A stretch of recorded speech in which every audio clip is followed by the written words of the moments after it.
کیا وجوہات ہیں کہ بہت سی باتیں ہمیں پتہ ہوتی ہیں لیکن ہمارے عمل میں نہیں ہوتی؟ ہم کر سکتے ہیں لیکن ہم کرتے نہیں ہیں، تو اس کا سبب کیا ہوتا ہے؟ بھول جاتے ہیں۔ ایک بڑا سبب یہ ہے کہ ہم بھول جاتے ہیں۔ یاد رکھنے کے کیا طریقے ہو سکتے ہیں؟ اس کے لیے ہمیں اپنی زندگی کو کچھ منظم کرنا ہوگا۔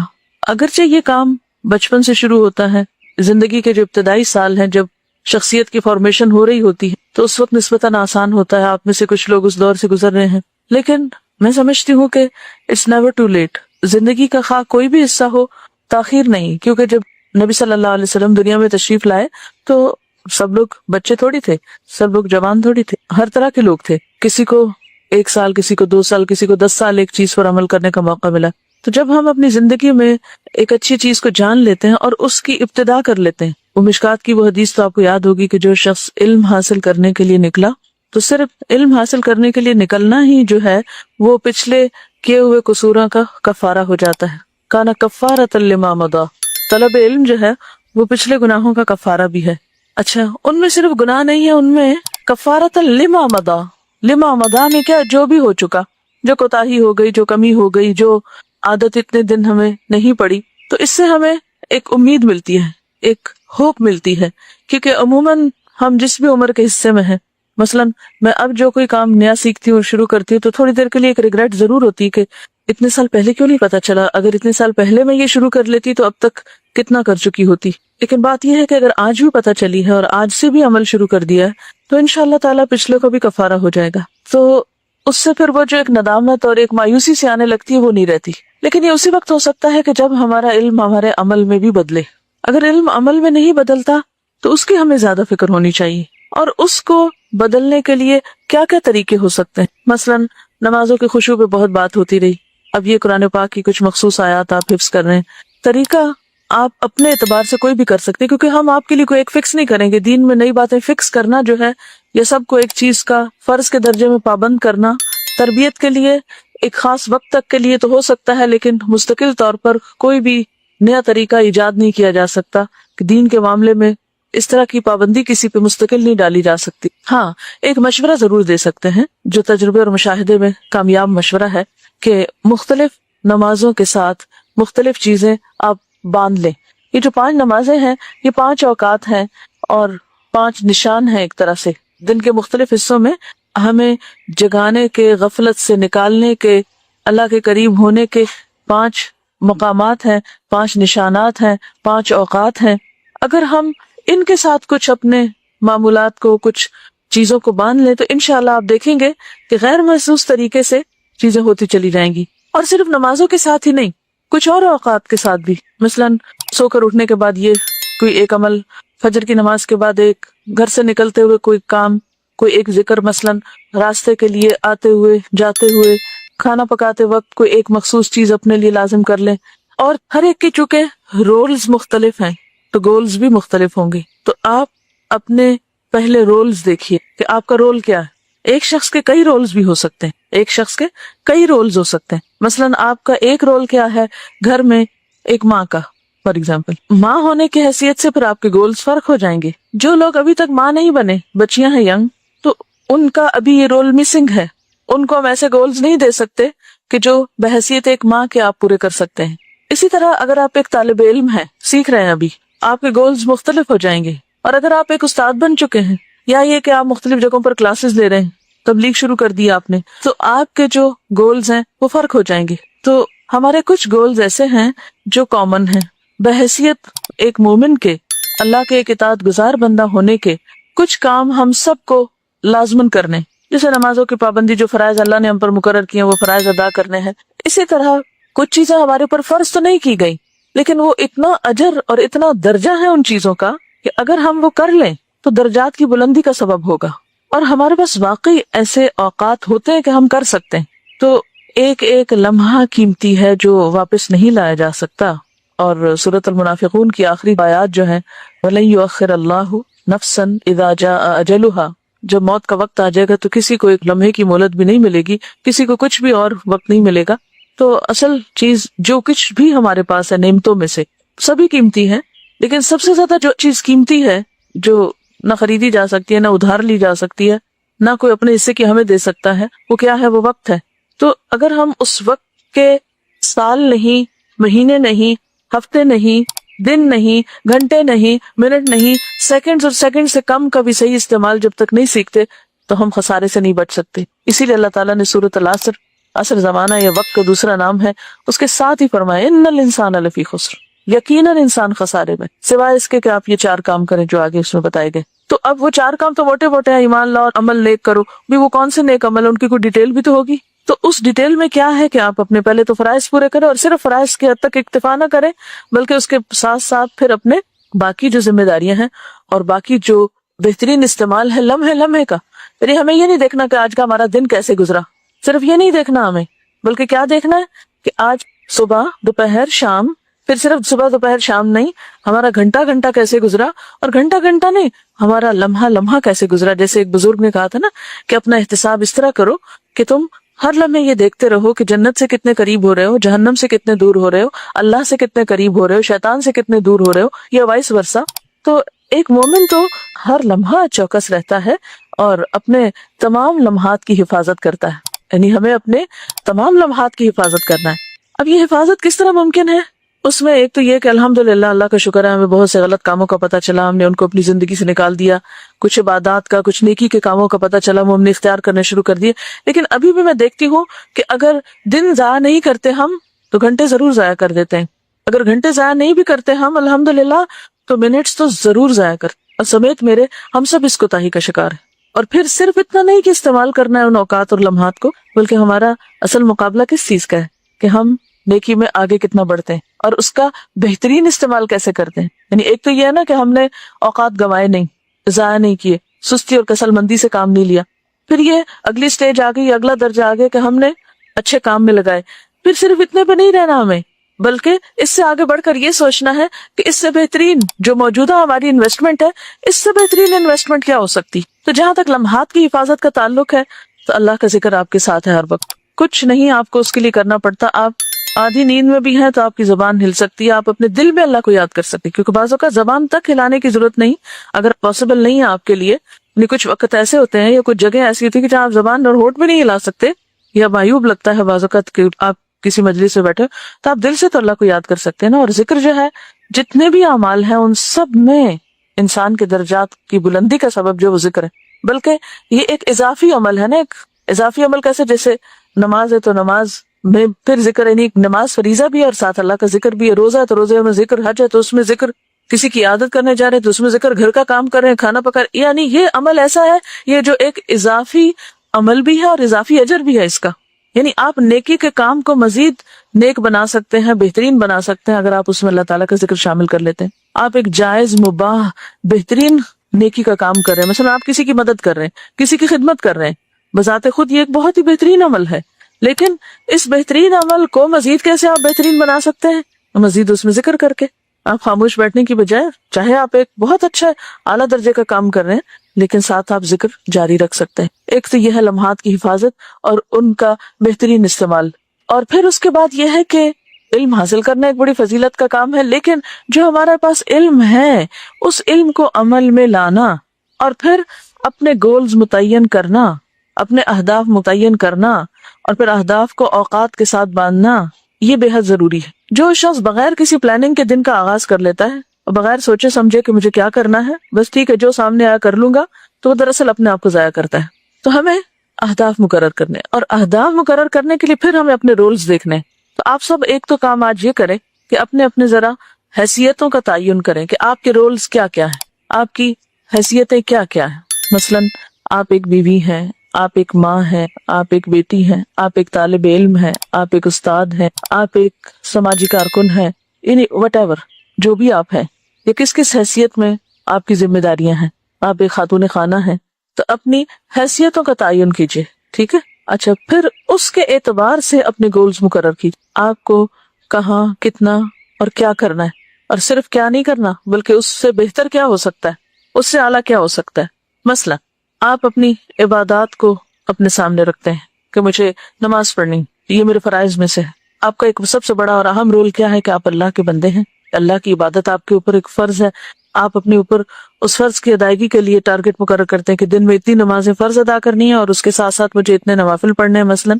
تو اب یہ جو آپ نے اپنے گول مقرر کیا کہ آج کے دن میں مثلا مجھے اتنے نفل پڑھنے ہیں یا فلاں کام اتنا کرنا ہے، پھر آپ اس کو مزید کیا دیکھیں گے کہ اس میں سب سے بہترین طریقہ کیا ہو سکتا ہے، اس میں سنت کے قریب ترین چیز کون سی ہو سکتی. مثال کے طور پر ایک شخص سمجھتا ہے کہ اسے حج کرنا ہے، اس کا ایک ایم ہے یا اس کو ایک موقع مل رہا ہے، تو سب سے پہلے تو وہ یہ دیکھے کہ بہترین حج کس طرح ہو سکتا ہے، بس اخلاص کی بات ہے. اور پھر اس کا طریقہ کیا ہے، یعنی حج میں تو بہت سے لوگ جا رہے ہیں، لاکھوں جا رہے ہیں، تو صرف جانا اور آنا ہی تو نہیں کام، وہ بہترین سے بہترین کیسے ہو سکتا ہے. حج ٹائم کا بیسٹ پاسبل یوز کیا ہو سکتا ہے، سب سے اچھا استعمال کیا ہو سکتا ہے، کون سے کام ایسے ہیں جو مجھے وہاں جا کے کرنے چاہیے کہ جس سے میرا یہ سفر ایک واقعی بہت ہی فروٹفل اور بہت ہی سکسیسفل اور بہت ہی فائدہ مند اور نفع مند سفر ہو جائے. مثلا میں اللہ کے سامنے نماز کے لیے کھڑی ہوں، میری یہ نماز بہت ہی بہترین، بہت ہی اعلیٰ ترین فوائد کے ساتھ ہو، مثلا اللہ تعالیٰ کے قریب ترین کرنے والی ہو، اس میں کوئی ایسی چیز نہ ہو کہ جو اس کے اجر اور اس کی قدر و قیمت میں کمی کر دے. تو اس کے لیے پھر آپ کو ایسے طریقے، ایسے ہنر، ایسے سکلز، ایسے ٹپس، ایسے سیکرٹس، ایسے باتیں پتہ ہونی چاہیے، اور صرف پتہ نہیں ہونی چاہیے، ان کو کرنا بھی آنا چاہیے کہ جس سے آپ اپنے اسی وقت کو بہترین طریقے سے استعمال کر سکیں. تو ہمارا ٹارگٹ کیا ہے، یعنی فاستبقوا الخیرات کیا ہو سکتا ہے کہ صرف اتنا نہیں کہ ہم نماز پڑھے تو مطمئن ہو کے بیٹھ جائیں کہ پڑھ رہے ہیں. اسی طرح اگر آپ ایک استاد ہیں تو آپ اپنے کام کو اس سے بہتر اور اس سے بہتر اور اس سے بہتر کیسے بنا سکتے ہیں، آپ کو پتا ہونا چاہیے. اور نہیں تو آپ کو اس کی ہرس ہونی چاہیے، آپ کو سیکھنا چاہیے، آپ کا دماغ، آپ کا سوچ، آپ کا ذہن اس میں کام کرنا چاہیے. اچھا، اب یہ ہوتا ہے کہ بعض اوقات لوگوں کا ذہن بھی بڑا کام کر رہا ہوتا ہے اور بڑے فریش آئیڈیاز ان کے پاس ہوتے ہیں، اور ایک ایک خیال ان کا اتنا قیمتی ہوتا ہے کہ اگر وہ عمل میں آ جائے تو دنیا بدل جائے، بڑے بڑے مار کے وہ کر لیں. اللہ تعالیٰ سب کے اندر الہام کرتا ہے خیر کو، الہمہا فجورہا و تقواہا، سب کے اندر الہام ہوتے ہیں خیالات. لیکن آخر کیا وجہ ہے کہ سب لوگ اپنے ان خیالات سے فائدہ کو نہیں اٹھاتے؟ تو میں یہاں آپ کو شریک کرنا چاہوں گی گفتگو میں کہ مجھے یہ بتائیے کہ آخر کیا وجہ ہے کہ بہت سے لوگ اپنے علم سے فائدہ نہیں اٹھاتے، اور اللہ کی طرف سے جو وقتاً فوقتاً ہماری الہامی رہنمائی ہوتی رہتی، الہامی رہنمائی کے اچھے اچھے آئیڈیاز جو ہمیں آتے رہتے ہیں، جتنے زرخیز ذہن ہوتے ہیں اتنے بہترین چیزیں، اور پھر یہ تمنائیں، خیال، آرزویں، میں یہ کر پاؤں، دعائیں، خواہشات جو نیکی کی خواہشات ہیں، آخر کیا وجہ ہے کہ وہ عمل میں نہیں آ پاتی؟ اس کی کوئی مجھے پریکٹیکل ریزن بتائیں تاکہ ان اسباب پہ قابو پائیں ہم، اور اپنے آپ کو ضائع ہونے سے. ہم سب یہ تو کہتے ہیں یا اللہ مجھے ضائع ہونے سے بچا لے، الحمدللہ یہ دعا مانگنا آگے اور مانگتے ہیں، لیکن آپ کو معلوم ہے کہ ہر دعا کے لیے 7 کوشش شرط ہے. صرف مانگ کے نہ بیٹھ جاؤ، اس کے لیے کچھ جو تمہیں اللہ نے دیا وہ بھی تو اللہ ہی نے دیا نا، اس کو استعمال کرو، کام میں لاؤ. آپ مجھے کوئی واقعی وہ سبب بتائیں، اپنے آپ سے سوچ کے بتائیں کیا بات ہوتی ہے، کیا وجہ ہوتی ہے. آپ بڑا اچھی نیت بھی مانتے ہیں، بڑا اچھا سوچتے ہیں، بڑا جذبہ ہے آپ میں ماشاءاللہ، بہت علم بھی ہے آپ کے اندر. یعنی اس وقت جو گفتگو میری آپ کے ساتھ ہو رہی ہے وہ آپ ہی کے لیول پر ہونی چاہیے کہ آپ عوام میں سے نہیں ہیں. آپ کے اندر ایمان کا درجہ، علم کا درجہ، تقوی کا درجہ، اخلاص کا درجہ باقی عوام سے زیادہ ہونا چاہیے، یا ہے الحمدللہ. تو پھر وہ ساری چیزیں یا بڑی ہیں یا ہونی چاہیے، یا آپ سوچتے ہیں کہ ہو اور وہ ہو کوئی نہیں رہی. کیوں ایسا ہوتا ہے؟ سارے جذبے ڈرے رہ جاتے ہیں، یا سارے علم جو ہیں وہ بس پڑے رہ جاتے ہیں، یا جو سیکھا ہے وہ بھی فیل ہونے لگ گیا کہ وہ واپس جا رہا ہے یا پیچھے نکل رہے ہیں آپ؟ کیا ہے وہ اسباب؟ کیونکہ اگر ہم یہاں مل بیٹھ کے اپنا احتساب نہیں کریں گے اور اپنے لیے نہیں سوچیں گے تو کیسے آگے بڑھیں گے؟ اور کون سی جگہ ہے پھر جہاں جا کر ہم اپنے آپ کو آگے بڑھانے کے لیے کوئی فورم تلاش کریں اور وہاں جا کے ہمیں کوئی سکھائے؟ نمبر 1، اپنی پرائرٹیز نہیں سیٹ کی، لکھتے جائیے. ٹال مٹول اور سستی سے کام لیتے ہیں، پلاننگ کے بغیر بس صرف نکل کھڑے ہوتے ہیں اور بس ہو جائے گا جو سامنے آئے گا. غفلت، سستی، بھول جانا. بعض اوقات آئیڈیاز تو بہت اچھے ہوتے ہیں لیکن وہ ایسے نہیں ہوتے کہ تنہا ہم ان پر خود سے ہی کچھ کر لیں، جب تک اس کے لیے ایک اجتماعی روح اور اسپرٹ اور دوسروں کی وتواصوا بالصبر نہ ہو. دیکھیے جو اللہ تعالیٰ نے نقصان سے نکلنے کے طریقے بتائے نا، اس میں صرف عمل صالح تک بات نہیں روکی گئی، اس میں اجتماعیت کی اسپرٹ دی گئی، وتواصوا بالحق وتواصوا بالصبر کی بات کی گئی ہے. ہم خواتین کے ساتھ ایک بہت ہی اہم مسئلہ یہ ہے کہ ہمارے موڈز بہت جلدی جلدی بدلتے ہیں، ہمارے اوپر جذباتی کیفیات بہت شدت سے اثر انداز ہوتی ہیں، جس کی وجہ سے ہم کوئی کام شروع بھی کر لیتے ہیں تو اس میں استقامت برقرار نہیں رکھ پاتے، اعتماد کی کمی ہوتی ہے، اور کیا ہوتا ہے، یعنی ہم اس بات کا انتظار کرتے رہتے ہیں کہ ہم بس جب ایکسیلنس کے لیول پر پہنچیں گے تو تب کوئی کام کریں گے، اور ابھی خوفزدہ ہیں کہ شاید ہم اس لیول پہ نہیں کر پائیں گے۔ چھوٹی چھوٹی باتوں پہ بہت جلدی ڈسکریج ہو کر جو کام شروع کرتے ہیں، ہر کام کے شروع میں ٹیرنگ پرابلمز ہوتے ہیں، ان کو ہم بہت سیریس لے لیتے ہیں اور مایوس جلد ہونے لگتے ہیں۔ جو بھی آئیڈیا آتا ہے بس اندھا دھند شروع کر دیتے ہیں بغیر اس کی فیزیبلٹی بنائے۔ دیکھیں، فرسٹ سٹیپ تو آپ لوگوں کا ہو چکا کہ آپ نے علم کے راستے میں قدم رکھا، آپ کو پتا چل چکا کہ اب کیا کرنا ہے اور کیا نہیں کرنا۔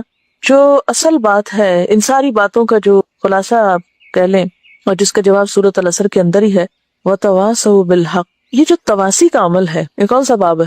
تفاعل۔ کیا اس کی خصوصیت ہے، کیا خوبی ہے اس کی؟ مشترک کوشش۔ ہماری متفرق کوششیں تو ہیں، لیکن مشترک کوشش، اجتماعی روح، دوسروں کو ساتھ لے کر چلنے کی جو روح ہے وہ نہیں ہے ہمارے اندر۔ یعنی ہم نے اتنا اپنے اپنے طور پر کتابوں سے بھی سیکھ لیا، اپنے اپنے طور پر استادوں سے بھی سیکھ لیا، لیکن اب اس پر عمل اکیلے نہیں ہو سکتا، کیونکہ اکیلے دنیا میں آپ رہ کیسے سکتے ہیں؟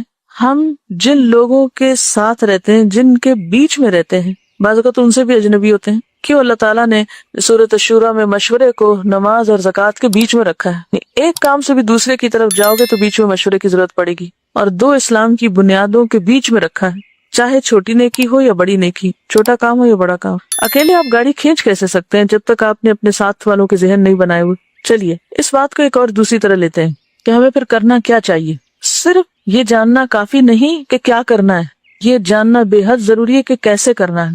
یہ جتنی بھی رکاوٹیں ہیں یہ اس وجہ سے ہے کہ ہمیں یہ نہیں پتا کہ کیسے کرنا ہے۔ جب کیسے پہ بات آئے گی تو یہ جتنے چھوٹے چھوٹے مسئلے مسائل ہیں، چاہے باہر کا کسی کا پریشر ہے کہ کوئی کرنے نہیں دیتا، تو ہمیں پتا ہونا چاہیے ہم کیسے کریں۔ اگر پتا ہو کہ کسی کے دباؤ سے کیسے نکلنا ہے تو آپ نکل جائیں گے، اگر پتا ہو آپ کو کہ سستی سے کیسے نکلا جاتا ہے تو نکل جائیں گے۔ یعنی جب تک کیسے کا جواب نہیں آپ کو آتا، کیا کا تو پتا چل رہا ہے آپ کو بہت سارا، کیسے یہ نہیں پتا چلتا۔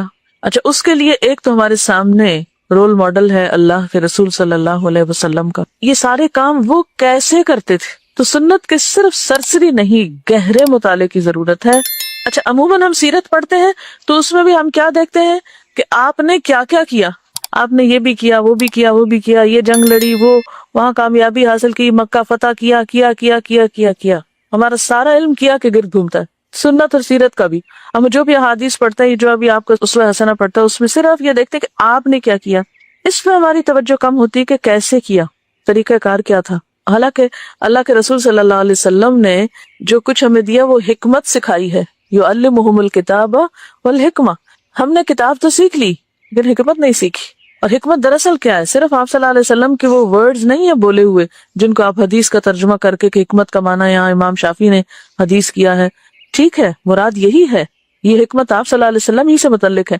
یہ حکمت ہی تو کیسے بتاتی ہے، یعنی آپ کی ذات یا آپ کی سنت سے ہی تو ہمیں کیسے پتہ چلتا ہے۔ اچھا، جتنے بھی کام آپ دیکھتے ہیں دین میں، جب تک آپ نبی صلی اللہ علیہ وسلم کی زندگی میں یہ نہیں دیکھتے کہ یہ سب ان کے لیے پاسبل کیسے تھا، کبھی آپ نے غور نہیں کی؟ اتنی مصروف زندگی تو شاید ہی کسی اور انسان کی ہو، اتنی خطروں میں تو کسی اور انسان کی زندگی دیکھنے کو نہیں ملتی، اتنے معاشی حالات کی انتہا درجے کی مشقت۔ میرا خیال ہے کہ آج ہم میں سے ہر ایک کے پاس انڈیویجولی اور اجتماعی طور پر آپ سے زیادہ وسائل ہیں۔ وہاں جہاں مادی وسائل بھی نہیں ہیں، جہاں کاغذ نام کی چیز نہیں ہے، لکھ لکھ کے دفتر کوئی نہیں بھرے ہوئے، جہاں کتابوں کے انبار نہیں ہے، لائبریریاں کوئی نہیں ہیں، لیکن سب سے زیادہ بہترین عملی کام ہو رہا ہے۔ کیسے ہوا یہ؟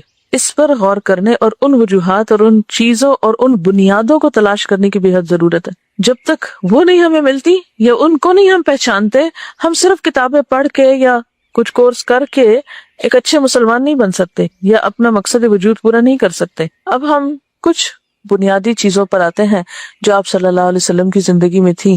اس میں آپ دیکھیے کہ پھر ہم ان ٹرمز میں بات نہیں کریں گے جس عموماً ہم صداقت، دیانت، شجاعت، امانت، یہ لفظ بڑے بڑے بول کے اور پھر بیٹھ جاتے ہیں۔ تو ہمیں بڑے بڑے فلسفے نہیں بولنے، اب وہ حکمت کی چھوٹی چھوٹی باتوں کو سامنے رکھنا ہے۔ آپ کا دن کیسے گزرتا تھا، آپ کا مہینہ کیسے گزرتا تھا، آپ کا سال کیسے گزرتا تھا، آپ کے ہفتے کیسے گزرتے تھے، آپ کی ٹائم مینجمنٹ کیا تھی۔ یعنی ایک وہ انسان کہ جس کے اوپر دنیا بھر کی ذمہ داری ہے، وہ صرف فرائض ہی ادا نہیں کر رہا نوافل بھی پڑھ رہا ہے، وہ صرف فرض روزے نہیں رکھتا، وہ نوافل کا بھی اہتمام کرتا ہے، وہ صرف قرآن کی تلاوت ہی نہیں کرتا، وہ سارے اذکار کا اہتمام کرتا ہے جو بعد میں لکھے گئے تو پوری پوری کتابیں بن گئی. تو کیسے کیا انہوں نے یہ سب؟ نبی صلی اللہ علیہ وسلم کے جتنے رولز تھے اگر ان سب کی لسٹ بنائے تو آج کی دنیا کے ہر انسان سے بڑی لسٹ ہے. یعنی ایک نبوت کا رول جو ہے نبی ہونے کا، اس میں کامیابی کو دیکھیں، ایک جرنیل ہے تو، ایک جج ہے تو، ایک سربراہ مملکت ہے تو، ایک باپ ہے تو، ایک شوہر ہے تو، کس کس رول کی بات کریں، ہر رول میں سکسیسفل ہے. اور آج ہمارا حال یہ کہ جب ایک رول ادا کرنے لگتے تو دوسرا لازمی متاثر ہو جائے. تو جو آپ صلی اللہ علیہ وسلم کی زندگی میں بہت زیادہ چیز نظر آتی ہے وہ اوقات کی پابندی اور تنظیم ہے کاموں کی. اور پھر کل آمنت باللہ ثم استقم، جو کہا وہ کر بھی لیا. ہماری پلاننگ تو بہت بڑی بڑی ہوتی ہے لیکن ہم جو کہتے ہیں، جو عزم کرتے ہیں، وہ کرتے کوئی نہیں ہے. آپ صلی اللہ علیہ وسلم ہر نماز کے بعد جو دعا مانگتے اس میں ہم اور حزن سے پناہ ہے.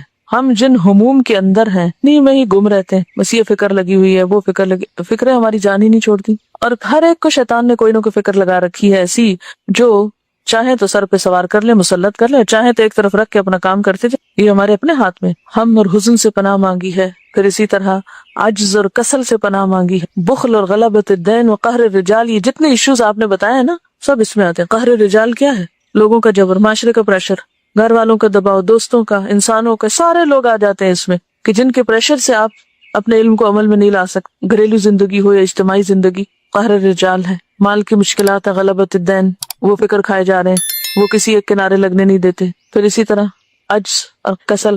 آپ دیکھیں کہ بیسیکلی ہماری جو شخصیت ہے وہ اسٹرانگ نہیں ہے، ہم المؤمن القوی نہیں. تو جب آپ کی صحت کمزور ہو، جب آپ کا ایمان کمزور ہو، جب آپ کے ارادے کمزور ہوں، جب آپ کی نیتیں کمزور ہوں، جب آپ کی ہر جگہ کمزوری ہی کمزوری ہے، تو آپ نے کس چیز پر عمل کرنا ہے؟ کون سے دین پر عمل کر کے دکھا سکتے ہیں آپ؟ تو سب سے پہلے تو ہمیں قوت کی ضرورت ہے، ہر چیز کو اسٹرانگ کرنے کی ضرورت ہے. اچھا، جن چیزوں کو ہمیں اسٹرانگ کرنا چاہیے اس کی طرف ہماری توجہ کوئی نہیں. آج بحیثیت امت مسلمہ کے، بحیثیت اپنی قوم کے، آپ دیکھیں علمی معیار کا کیا حال ہے، وہ کتنا قوی ہے، ٹیکنالوجی کتنی قوی ہے. ہمارے پاس کون سی قوت ہے؟ ہاں اس پہ بہت خوش ہیں کہ ایٹمی قوت ہے. باقی انفرادی سطح پر جن قوتوں کی ضرورت ہے ان قوتوں کا کیا عالم ہے؟ کس کس چیز کی قوت ہونی چاہیے آپ ہی بتائیے ہمارے اندر. یعنی یاد رکھیے کچھ کر نہیں پائیں گے جب تک آپ قوی نہیں ہیں، جب تک آپ کے اندر قوت نہیں. کس کس چیز کی قوت چاہیے؟ ارادے کی قوت، ارادے کی پختگی، اور علم کی پختگی، ایمان کی قوت. اپنے نفس کے خلاف جتنی بھی چیزیں جاتی ہیں ان سب پر اپنے آپ کو تھام رکھنے کی، یعنی اپنے آپ کو روک لینے کی قوت، اپنے نفس کی باغیں کھینچنے کی قوت. لیکن ایک سرکش گھوڑا ہوتا ہے نا، نفس کو کیا کہا گیا ہے کہ وہ کیا ہے؟ دراصل سرکش گھوڑے کی طرح ہے. تو اس کی باغیں کس کے پاس ہے؟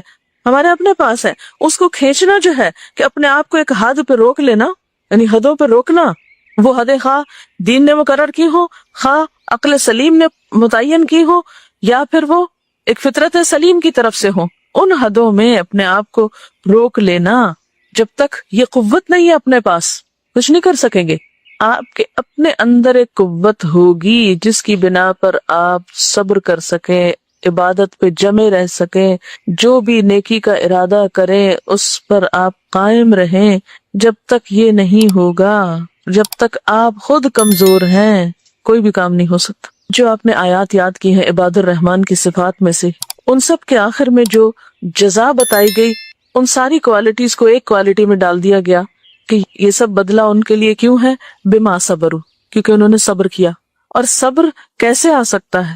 اسی وقت آ سکتا ہے جب آپ کے سامنے آخرت ہو، یقین ہو، آخرت کی جزا ہو. تو پھر ہی انسان اپنے آپ کو مشکل سے مشکل حالات میں روک کے اور تھام کے رکھ سکتا ہے. اور پھر آپ دیکھیے کہ یہی تو سورۃ العصر کا پیغام ہے. سب سے پہلے تو حق کا پتہ ہونا چاہیے، وتواصوا بالحق. اگر کوئی بھول رہا ہے تو اس کو یاد کرا دیں، اور پھر پتہ چل گیا تو حق پہ جم جائیں، وتواصوا بالصبر.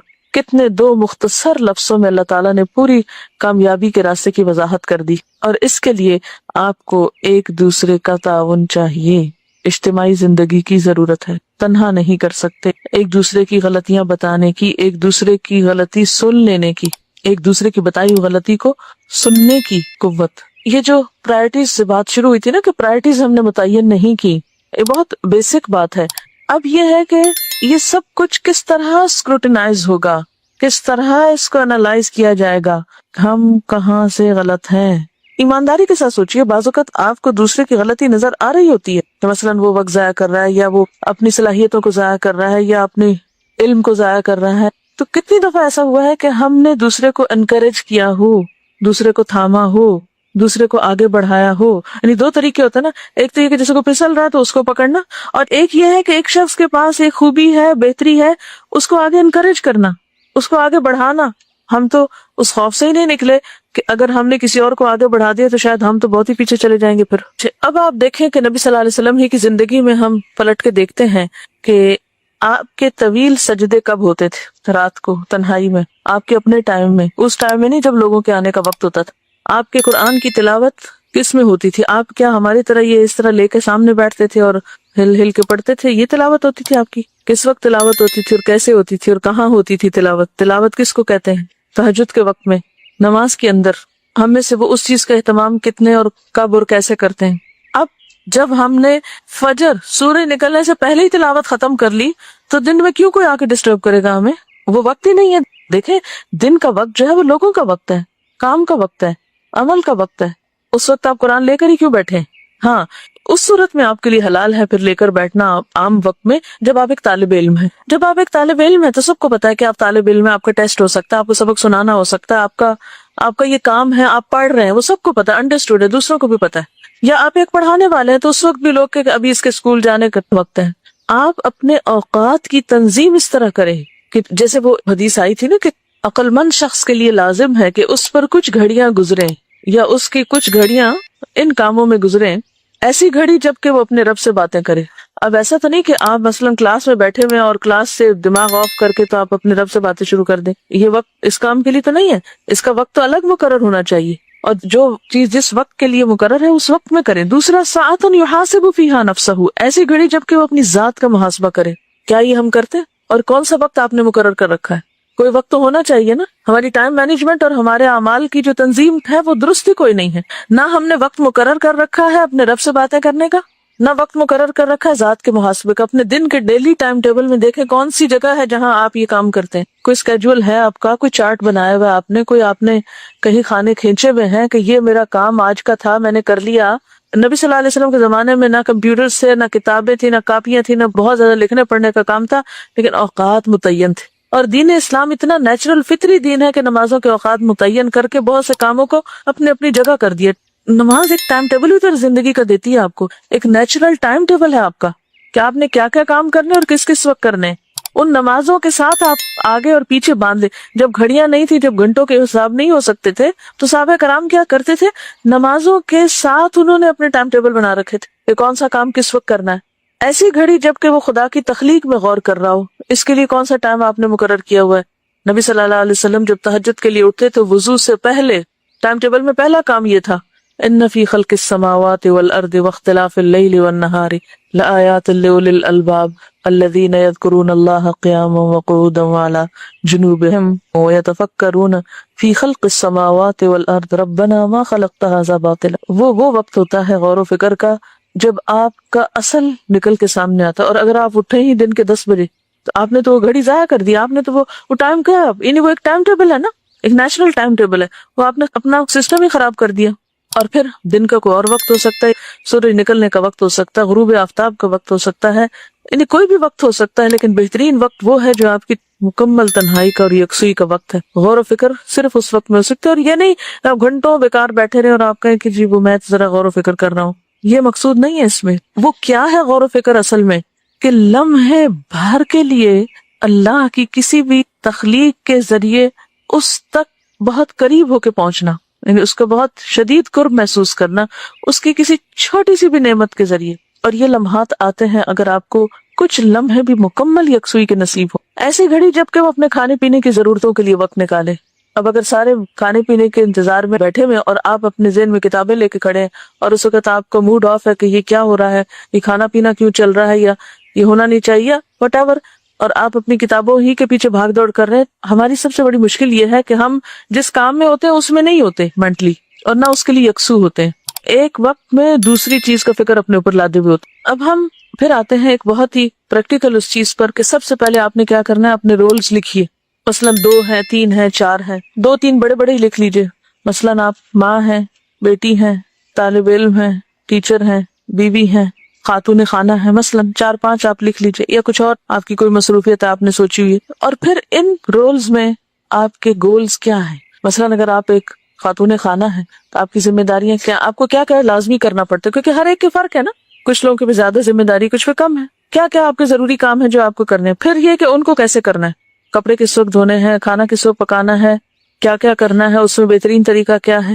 اسی طرح اگر آپ ایک استاد ہیں تو آپ کو کیا کیا پڑھانا ہے، کون سا سبجیکٹ آپ کو پڑھانا ہے، اس کے لیے آپ کو کس کس چیز کا علم ہونے کی ضرورت ہے، اس کو آپ مزید بہتر کیسے بنا سکتے ہیں، اس میں آپ مزید کامیاب کیسے. پھر اسی طرح ایک بیوی کی حیثیت سے، ایک بیٹی کی حیثیت سے، ماں کی حیثیت سے کیا کیا ذمہ داریاں ہیں آپ پر، امت مسلمہ کے ایک فرد کی حیثیت سے کیا ذمہ داری ہے آپ پر، اور پھر ان کو ادا کرنے کے لیے آپ نے کون سا وقت مقرر کر رکھا ہے. یعنی سب سے پہلے تو اپنے رولز لکھیے، پھر گولز لکھیے، پھر اوقات لکھیے. اوقات لکھیے کہ کس کام کے لیے کون سا وقت آپ نے مقرر کیا ہے. مثلاً آپ اللہ کی ایک بندی ہیں، آپ کو نماز فرض کی گئی اور کہا گیا قد افلح المؤمنون الذین هم فی صلاتهم خاشعون. یہ آپ کا گول ہے ایک کہ مجھے خشوع والی نماز پڑھنی. کیا کیا طریقے ہوں، آپ نے تلاوت کرنی ہے اور آپ چاہتے ہیں کہ آپ قرآن میں تدبر اور غور و فکر کریں، یہ آپ کا ایم ہے. قرآن کے طالب علم یا استاد ہونے کی حیثیت سے یا امت مسلمہ کے فرد ہونے کی حیثیت سے آپ نے اس کے لیے کیا متعین کیا ہے، کون سا وقت مقرر کیا، کون سا طریقہ مقرر کیا ہے. تو آپ پرائرٹیز سیٹ کریں، یعنی گولز متعین کریں، ٹائم ٹیبل سیٹ کریں، اور پھر ان سب کاموں کو زیادہ بہترین طریقے سے ادا کرنے کے لیے مزید کیا کرنا چاہیے. نہیں صرف اتنا نہیں کہ جو آپ کر رہے ہیں اسی کو آپ آرگنائز کر کے مطمئن ہو جائیں کہ میں یہ اور یہ کرتی ہوں اور اس کے لیے میں نے یہ اور یہ وقت مقرر کر لیا اور میں اس پر راضی خوش ہوں، بس اتنا کافی نہ ہوگا. ٹھیک ہے، یہ آپ کریں اور کچھ چارٹس یا کچھ اسکیچز اس طرح کے ڈیولپ کریں اور پھر اپنا سیلف ایویلویشن کریں کہ یہ سب کچھ بحیثیت ماں کے یہ کچھ کرنا چاہیے تھا، آپ کو کیا یا نہیں کیا. بہت عرصے تک اسی طرح کے انالیسز میں کرتی رہی ہوں کہ اپنے ٹارگیٹس مقرر کیے، اتنا قرآن پڑھنا ہے، اس میں ہمیں یعنی سمجھ کے یا غور و فکر سے یہ تفسیر فلاں فلاں پڑھنی، اس کو متعین کیا، پھر اس کے لیے ہر روز کتنا پڑھنا ہے، ہر روز کتنا ٹائم مقرر کرنا اور کون سے ٹائم پہ پڑھنا ہے، وہ مقرر کر کے پھر ہر روز ٹک مارک کرتی تھی کہ کیا ہے یا نہیں کیا. اور اگر کہیں کسی وجہ سے نہیں ہوا تو پھر اس کو نیچے لکھتے کہ یہ سبب بنا، اور پھر آئندہ یہ سوچتی کہ اس سبب کے ازالے کا کیا طریقہ ہے. اور الحمدللہ اس سے کیا فائدہ ہوا کہ وہ جو زندگی کا ایک وقت تھا جب انسان کی ایک سوچ ڈیولپ ہو رہی ہوتی ہے یا ایک زرخیز ذہن ہوتا ہے نا، آہستہ آہستہ جب ذمہ داریاں بہت بڑھنے لگتی ہیں تو پھر ذہن کی زرخیزی میں بھی اثر پڑتا ہے. تو انشاءاللہ تعالی اس طریقے پر کچھ چیزیں آپ بھی ڈیزائن کریں، مشورے دیں، ہم بھی کرتے ہیں، اور پھر آپ سے آپ کے فائدے کی خاطر یہ توقع کریں گے کہ آپ اپنا حساب احتساب کرنا خود شروع کریں. یہ نہیں کہ ایک دفعہ ایک کام شروع کیا، چند دن کے بعد دیکھا وہ تو ہوا ہی نہیں، وہ تو میں بھول ہی گئی. خصوصاً ہم عورتوں کے ساتھ جو مجبوری ہے نا کہ جب نماز چھوٹتی، کیونکہ نماز تو پلر ہے نا دین کا، وہ پلر کے ساتھ بندھے ہوئے ہوتے ہیں، ہم جو ہی اس سے ڈھیلا پڑتے ہیں ایسے گم ہوتے ہیں، ایسے بھٹکتے ہیں، پھر بہت سی معمولات جو ہے وہ متاثر ہو جاتے ہیں.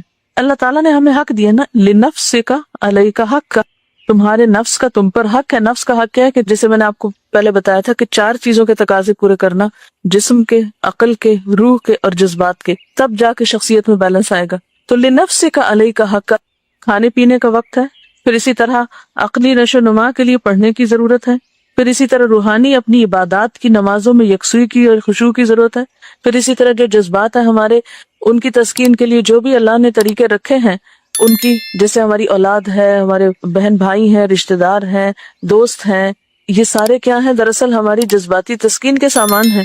ہمارے ان کے ساتھ صرف خون کے رشتے نہیں ہوتے، یا بعضوں کا جن سے خون کا نہیں بھی ہو تو ان سے ایک جذباتی تعلق ہوتا ہے، تو ان تعلقات میں بھی پھر اعتدال، یہ ہماری ایک ضرورت ہوتی ہے. آپ یہ نہیں کر سکتے کہ نہیں میں تو زندگی میں اصول بنایا ہوا ہے، دوست بنانا ہی کوئی نہیں، یہ تو آپ ایک اب نارمل شخص ہیں. اگر آپ یہ کہتے ہیں کہ نہیں آپ تو کسی کے ساتھ کوئی جذباتی تعلق ہے ہی نہیں، مجھے تو شادی نہیں کرنی، یا میں تو بچوں کے نام سے ہی دور بھاگتی ہوں، بہت سے لوگ اس طرح کی باتیں کر رہے ہوتے ہیں اور وہ اپنے آپ کو بہت علامہ اور حکیم سمجھتے ہیں.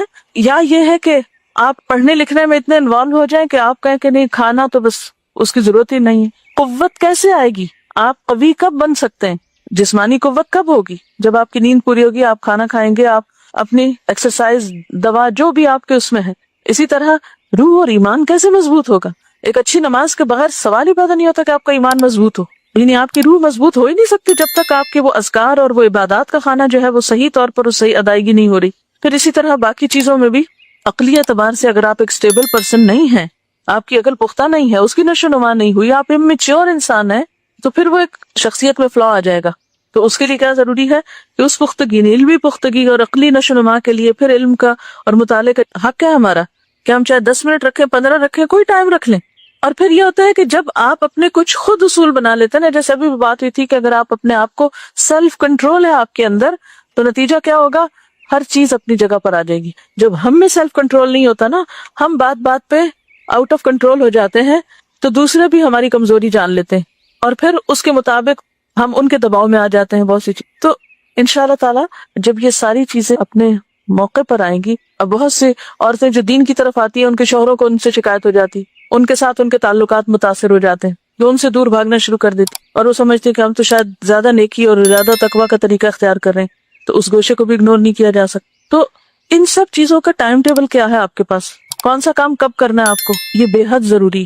پہلے تو کام لکھ لیں، پرائرٹیز لکھ لیں، وہ فرائض جس کے بارے میں پوچھ ہوگی. اسی لیے دیکھیں اللہ تعالیٰ ایک نیچرل سال کا ٹائم ٹیبل ہمیں دی. اس مہینے میں زکوٰۃ نکالنی ہے آپ کو، اس مہینے میں آپ کو روزے رکھنے، اس مہینے میں آپ کو حج کرنا ہے، اس مہینے میں آپ کو یہ کرنا ہے. اس میں ان سب چیزوں کے لیے ضروری نہیں کہ ہر سال ہی یہ سب کچھ ہو، ضروری نہیں کہ حج سب پر فرض ہو یا زکوٰۃ سب پر فرض ہو، لیکن نماز روزہ تو سب کے لیے ہے. پھر ڈیلی ٹائم ٹیبل، پھر جو نوافل کی شکل میں آپ صلی اللہ علیہ وسلم ایام 20 کے جو روزے رکھتے تھے، ویکلی ٹائم ٹیبل ہے، آپ سوموار اور جمعرات کو روزہ رکھا کرتے تھے. تو یہ عبادات کے بھی تو ٹائم ٹیبل بنے ہوئے ہیں نا.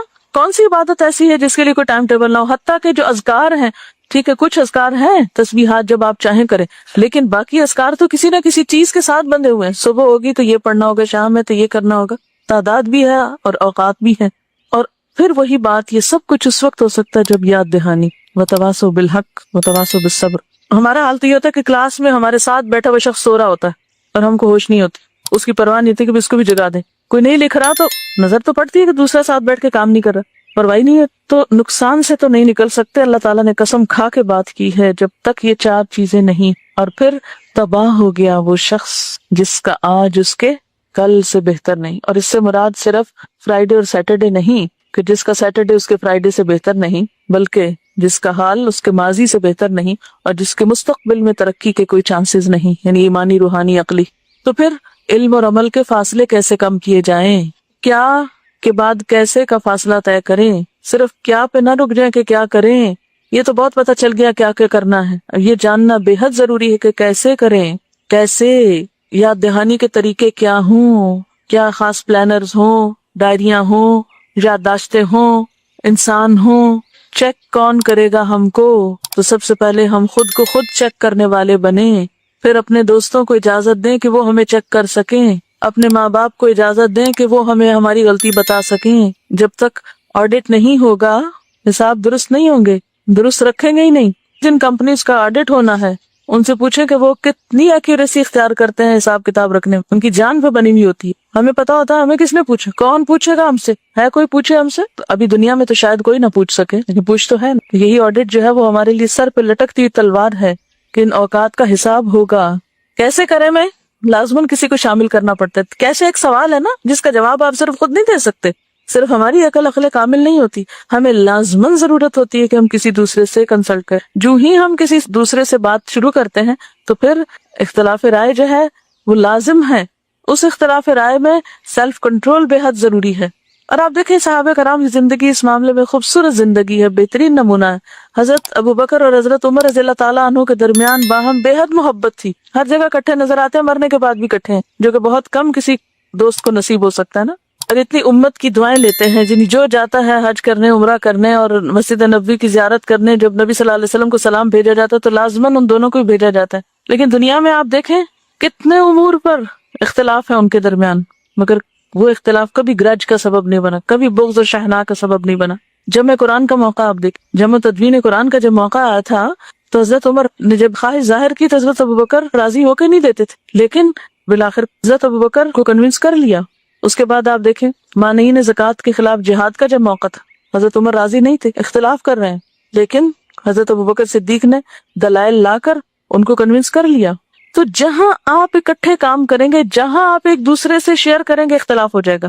ایسے میں پھر سیلف کنٹرول اور پھر وسعت رکھنا اور ایکسپٹ کر لینا اور دوسروں کے ساتھ ان کی تکلیفوں کے باوجود چلتے رہنا، یہ انسان کو کامیابی کی طرف لے جاتا ہے. اور اگر اپنے آپ کو آپ عقل کل سمجھ لیں اور بغیر دلیل کے آپ تعصب برتے اور شدت پسندی اور ایکسٹریمسٹ بن جائیں وہ ترقی کا عمل رک جائے گا۔ کیا یہ بھی ایک آزمائش نہیں ہوتی کہ جن کے ساتھ ہم مل کر کام کر رہے ہوں ان کی طرف سے کوئی تکلیف پہنچے اور پہنچنے پر پھر صبر کرے انسان؟